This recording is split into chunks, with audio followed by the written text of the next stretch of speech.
Welcome back to 8482 Media. Today I'm going to quickly show you guys how to organize and import footage on DaVinci Resolve 19. Super simple. All right, let's get started. First, when you log into DaVinci Resolve 19, you'll be asked if you want to start a new project. Click on that and you'll be brought over to the main page.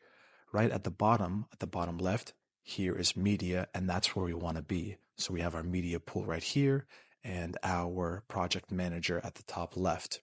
First, what we want to do to organize the footage is create bins. So we're going to right click on the media pool, and then we're going to create new bin, and we're going to name it day 1.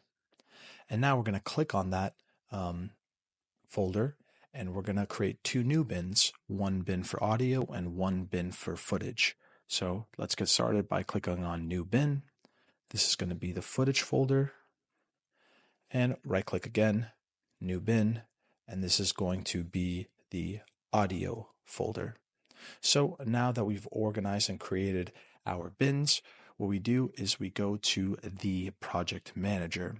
Right now I'm on a Mac, so I want to access my documents or my downloads in my Mac. I click on Macintosh, open it, and then go to my profile name. And now I'm going to click on downloads, and I have all my footage in my downloads. So I'm going to bring it down, drop it into the footage folder.